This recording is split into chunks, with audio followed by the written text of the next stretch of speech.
전세 가격이 무섭도록 상승 중에 있는 상황입니다. 전체적인 틀에서 봤을 땐 장기적으로 점진적 상승이 나올 수밖에 없을 겁니다. 이 인플레이션이 지속되는 한 전세 가격은 상승될 수밖에 없는 구조가 나오는 겁니다. 무주택 수요는 반드시 내 집 마련의 기회가 있을 때 내 집장만 하셔야 된다. 네, 안녕하세요. 반갑습니다. 이경민의 부동산 하이킥의 이경민입니다. 자, 서울 아파트 전세 가격이 무섭도록 상승 중에 있는 상황입니다.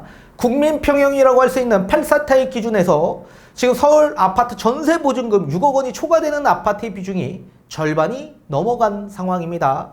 자, 국토부가 처음으로 통계 집계한 2011년 기준 서울 아파트 84타입 6억 원 이하 아파트의 비중이 약 99.2%였습니다.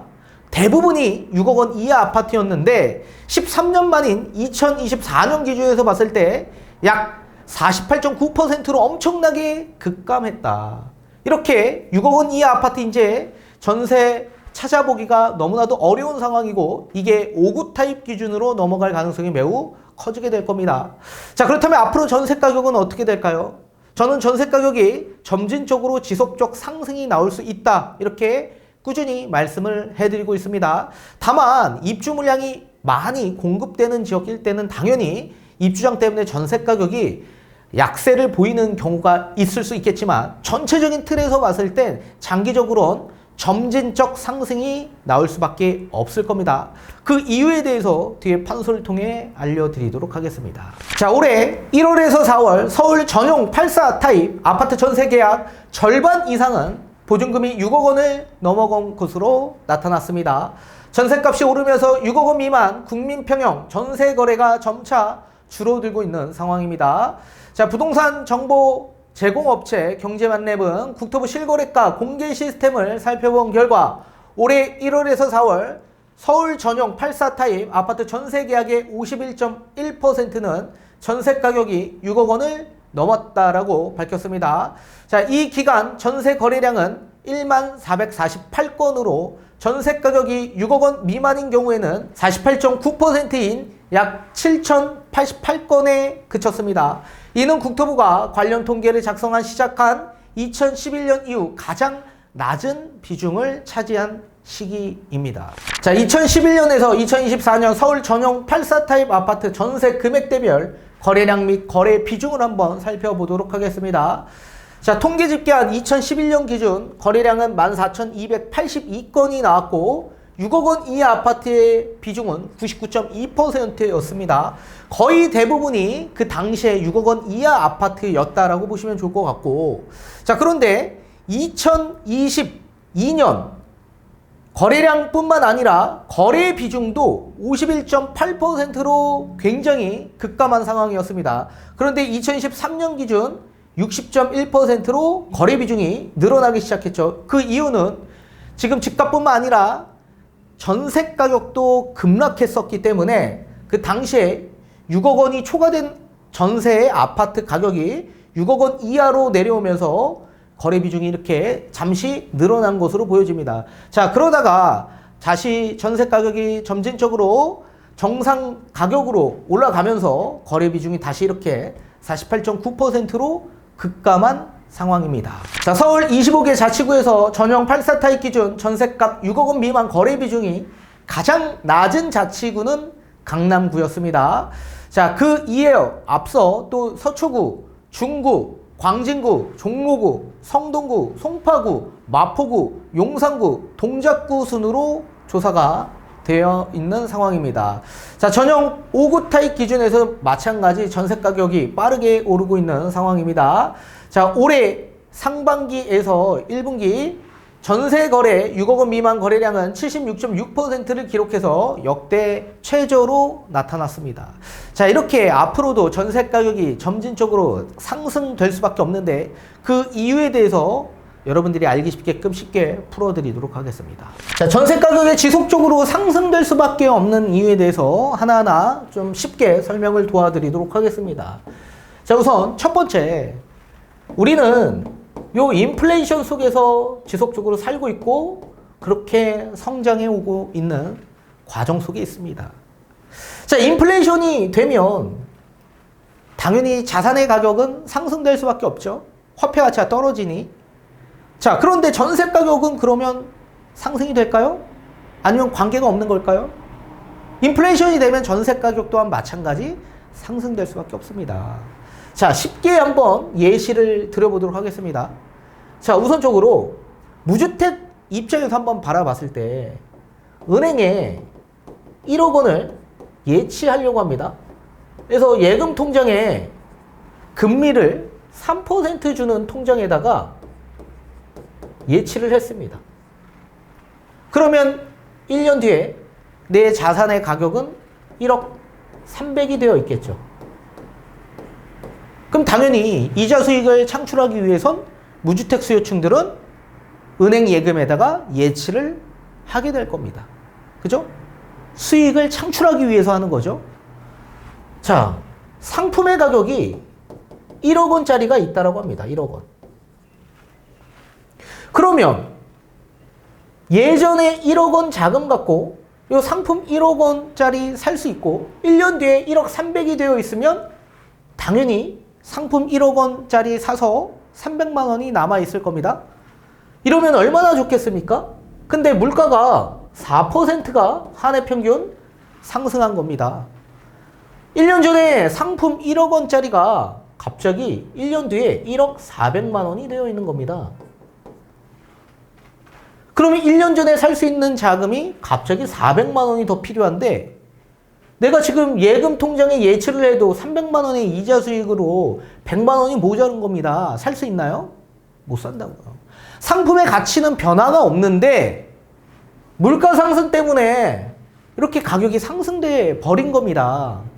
따라서 무주택 수요층들은 어떻게 해야 됩니까? 무조건 내 집 마련의 기회가 있을 땐 반드시 그 기회를 잡으셔야만 하겠죠. 자, 다시 돌아와서 우리 임대인 입장에서 봤을 때 지금 무주택 수요층들도 마찬가지 1억 원 예금 통장에 넣은 이유가 뭘까요? 이자 수익을 창출하기 위해서 넣은 거 아닙니까? 그럼 임대인 분들도 마찬가지 자원봉사자도 아니고 당연히 수익을 창출하기 위해서 전세를 주는 거죠. 또는 월세를 주고. 그러면 전세를 줬을 때 물가가 한 해 평균 4% 상승하는데 미쳤다고 임대인이 이 4% 미만으로 전세 가격 증액을 할까요?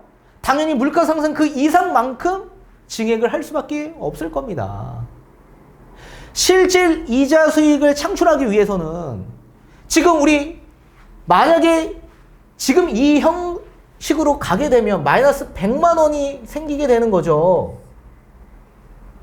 그러면은 무주택 입장에서 봤을 때도 이 예금 통장 3% 주는 거 가입하면 오히려 손해가 되는 거죠. 물가 상승 4% 그 이상만큼 주는 자산에다가 투자를 해야만 할 겁니다. 당연히 임대인도 매한가지죠. 그렇기 때문에 당연히 인플레이션이 지속되는 한 전세 가격은 상승될 수밖에 없는 구조가 나오는 겁니다. 그리고 두 번째,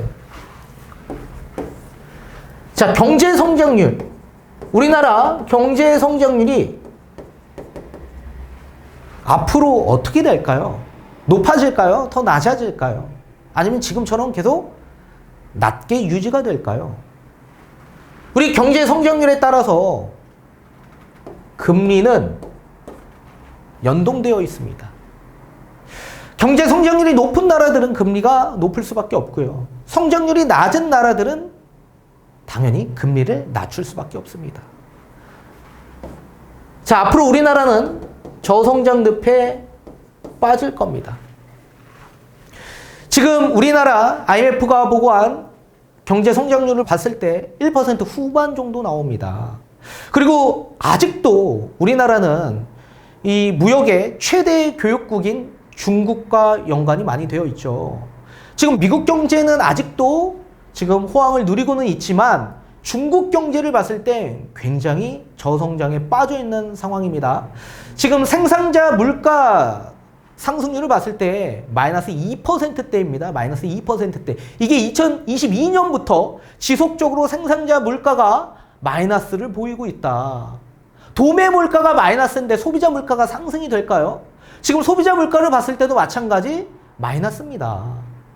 이제 2024년 2월, 3월, 4월이 돼서야 이제서야 조금 상승을 하고 있는 과정이지만 아직도 0.5% 미만으로 물가 상승률이 굉장히 저조하다. 물가 상승이 그렇게 저조한 건 그만큼 소비를 안 하고 있다라는 얘기입니다. 자, 물가가 지속적으로 상승하고 있다. 이건 원자재 가격도 상승이 되고 비용 인플레가 발생이 되기도 하고 또 수요가 돈을 쓰면서 수요 인플레가 함께 발생이 되기 때문에 물가가 지속적으로 높아지는 겁니다. 그런데 우리나라도 물가 상승 5%를 찍고 물가가 서서히 둔화되면서 지금 2% 후반대까지 내려온 상황이죠. 그런데 아직도 원자재 가격은 계속 비싸지고 있습니다. 그런데 물가가 둔화되고 있다. 이 얘기는 뭘까요? 수요가 돈을 쓰고 있지 않다.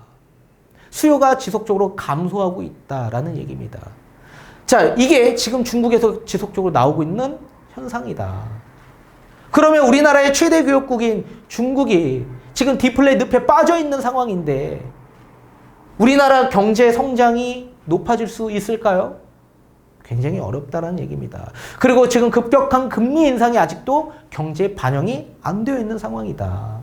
이제 앞으로 저성장 늪에 계속 빠져 있을 겁니다. 그러면 성장을 도모하기 위해선 금리를 낮출 수밖에 없겠죠. 자, 금리가 낮아지면 결국엔 전세 수요층들은 다시 전세 시장으로 유입될 수밖에 없는 구조가 나올 거다. 그래서 세 번째, 전세 가율이라는 게 있습니다. 매매와 전세의 비율을 뜻하는 거죠. 얘가 고정적이면 상관없지만 얘는 항상 변동하더라. 변동.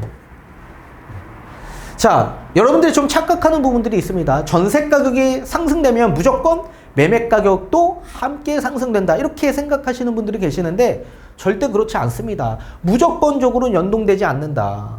자, 이번에도 전세 가격이 상승된 게 전세 가격이 먼저 상승된 겁니까? 아닙니다. 이번에 상승된 건 매매 가격이 반등이 되고 상승된 이후에 전세 가격이 상승됐다. 그죠? 자, 가장 중요한 거, 우리 전세가율이 낮은 시기가 있습니다. 그리고 전세가율이 높은 시기가 있습니다. 지금은 어떤 시기일까요? 지금은 전세가율이 낮은 시기다. 그러면 앞으로 높아질 수 있는 시기가 찾아오겠죠? 자, 전세가율이 낮은 구간은 평균적으로 봤을 때 서울 평균 40에서 50%대다. 50%대. 자, 전세가율이 높은 구간은 70에서 80% 수준이다. 그러면 지금은 전세가율이 낮기 때문에 이제 시간이 지나면 전세가율이 높아질 수 있다. 그럼 전세가율이 높아지면 전세가격은 어떻게 될까? 이걸 우리가 예상해 봐야 됩니다. 자, 보통 집값이 상승하는 구간에 있어 전세가율의 특징은 이런 형식을 보입니다. 전세도 올라가지만 매매 시세가 더 많이 상승이 되면서 전세가율이 낮아지게 되는 거죠. 그리고 앞으로 하락하는 구간에 있어서는 이런 특징을 보이게 될 겁니다. 매매 시세는 하락하는데 전세는 점진적으로 상승하는 구간이 찾아올 겁니다. 그러면서 전세가율이 이렇게 서서히 높아지는 구간들이 찾아오게 될 거다. 자, 2022년 집값이 쭉 하락했습니다. 근데 전세 가격이 만약에 받쳐줬다라고 한다면 상관이 없었겠지만 전세 가격은 더 많이 하락했죠. 그래서 2022년 집값이 하락했던 시점도 전세가율이 낮았던 시점이다. 반대로 2023년 반등을 하면서 전세 시세도 크게 반등을 했습니다. 지금도 마찬가지 전세가율이 아직 낮은 수준을 유지하고 있죠. 자, 그러면 앞으로 올 수 있는 대세 하락장 구간, 요 대세 하락장 구간의 큰 특징은 매매 시세가 떨어지는데 전세 가격은 점진적으로 올라가는 구조가 나올 겁니다.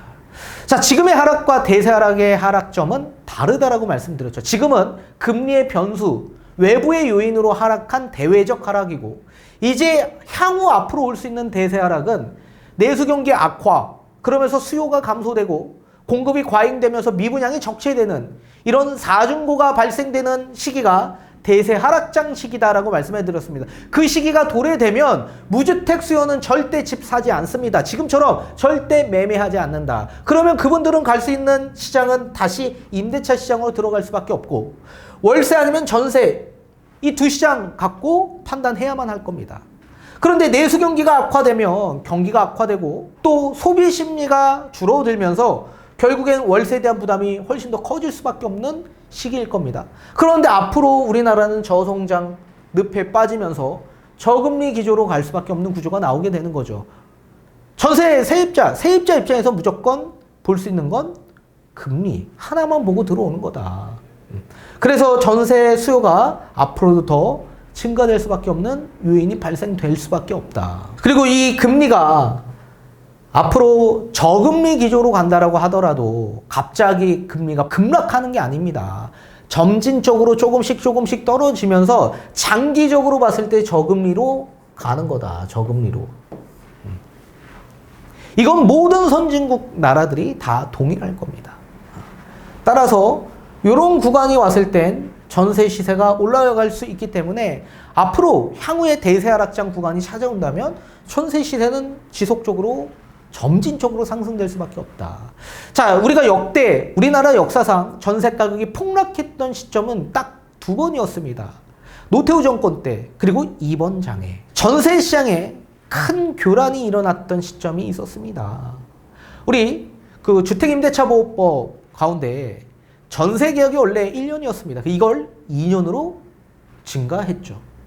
이러다 보니까 전세 시장에 교란이 일어나면서 전세 가격이 큰 폭으로 폭락했던 시점이 있었습니다. 그리고 이번에도 마찬가지 2년짜리를 4년으로 늘리면서 전세 시장에 교란이 발생이 됐던 거죠. 이러면서 전세 가격에 큰 하락폭이 있었는데 그 이후에 어떻게 됐을까요? 큰 하락폭 끝에 당연히 정상적 가격으로 반등하면서 점진적으로 여태까지 쭉 상승해 왔습니다.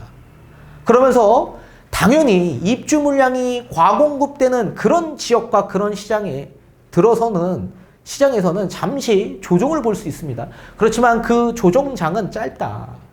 그래서 짧게 오는 전세 가격 하락은 있을 수 있겠지만 그게 잠시 짧은 조정이고 제가 말씀드리는 장기적 측면에서 봤을 때는 이 전세 가격은 지속적으로 상승될 수밖에 없다라는 얘기입니다.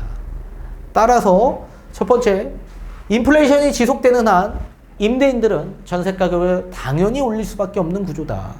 무주택 수요층들도 당연히 수익을 창출하기 위해서 이렇게 예금금리에 예치하듯이 임대인 분들도 마찬가지 수익을 내기 위해서는 당연히 물가 상승 그 이상만큼 전세를 올릴 수밖에 없는 구조다. 그리고 앞으로 우리나라의 저성장 늪에 빠지는 성장률로 인해서 성장을 하기 위해서는 당연히 금리를 높여야만 합니다. 자, 저성장인데 경제 성장률이 낮은데 금리가 높아지면 어떻게 될까요? 기업, 가계에 대한 대출 부담이 굉장히 커지면서 재정 건전성에 굉장히 악화될 수 있는 구조가 나오는 거죠. 그러니까 어쩔 수 없이 금리를 낼 수밖에 없는 구조다. 그리고 전세가율은 항상 변동되더라. 전세가율이 낮은 시점이 있고 높은 시점이 있는데 지금은 낮은 시점이다. 그러면 앞으로 전세가율은 높은 수준으로 올라갈 수밖에 없는데 그런 시장은 결국엔 집값이 하락하는 구간에 나올 거다.